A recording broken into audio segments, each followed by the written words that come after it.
प्रिय छात्रों, आज हम आपको बर्नौली प्रमेय के अनुप्रयोग समझा रहे हैं। देखिए, पिछले वाले वीडियो में आपको बर्नौली प्रमेय के बारे में बताया गया था कि ये प्रमेय हमको ये बताती है कि जब कोई असंपीड्य और अश्यान द्रव या गैस किसी धारा रेखी प्रवाह में बहती है, तब किसी भी बिंदु पर द्रव या गैस के किसी भी बिंदु पर तरल की तीनों ऊर्जाओं यानी दाब ऊर्जा, गतिज ऊर्जा और स्थिति ऊर्जा का योग नियत रहता है। इसका अर्थ ये हुआ कि यदि दाब ऊर्जा कम हो जाएगी कहीं पर तो गतिज ऊर्जा बढ़ जाएगी। ठीक है, तो इस तरह का एक उदाहरण है, कुछ इसमें बहुत ज़्यादा बर्नौली प्रमेय के आधार पर।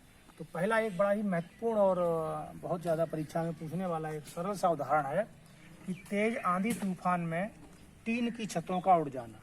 देखा होगा आपने कि जब आंधी आती है तो टीन सेट जो पड़े हुए होते हैं मकानों के ऊपर, वो अक्सर उड़ जाते हैं। इसका कारण क्या है? इसका कारण बर्नौली प्रमेय से होगा क्लियर कि जब टीन की छत के ऊपर से बहुत अधिक चाल से वायु बहती है, जब आंधी आएगी तो वायु ऊपर से बहुत तेजी से गति करेगी, तो इससे क्या होगा कि वहाँ पर वायु की गतिज ऊर्जा बढ़ जाएगी।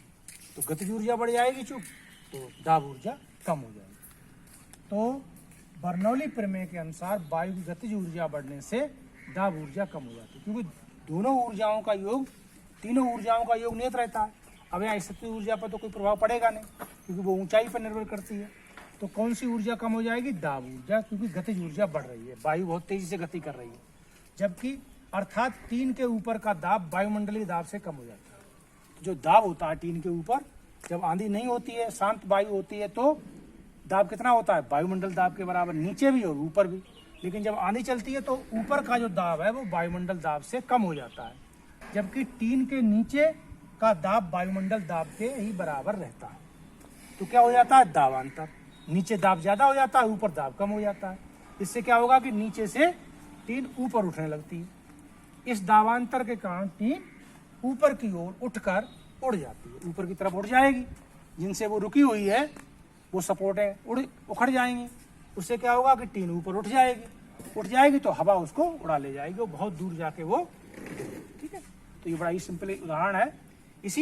बिल्कुल इसी कारण से, इसी प्रकार से एक उदाहरण और भी है कि जब हम प्लेटफार्म पर खड़े होते हैं तो प्लेटफार्म पर खड़े होने पर क्या होता है? तेजी से रेलगाड़ी आती है और हमारे सामने से गुजरती है।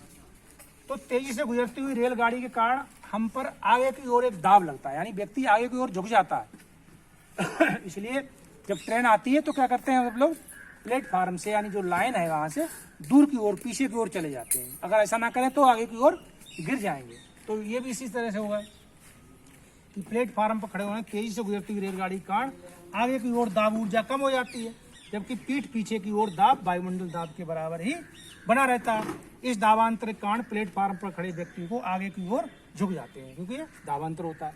तो पीछे धक्का लगता है आगे की तरफ, ऐसा लग रहा है कि गिर जाएंगे आगे। इसी कारण से प्लेटफार्म पर पड़े कागज और घास के तिनके भी उड़कर रेलगाड़ी की ओर गति करने लगते हैं। जब रेलगाड़ी आती है तो क्या होता है कि स्टेशन पर पड़े हुए जो कागज के टुकड़े हैं, घास फूस के तिनके हैं, ये भी रेलगाड़ी की तरफ दौड़ने लगते हैं। तो इसका कारण भी यही है, दाबांतर, कि दाब कम हो जाता है गतिज ऊर्जा के कारण। जब गतिज ऊर्जा होती है वायु में गति हो जाती है। जो वायु हमारे और ट्रेन के बीच की ये वायु है वो ट्रेन के साथ में गति करने लगती है।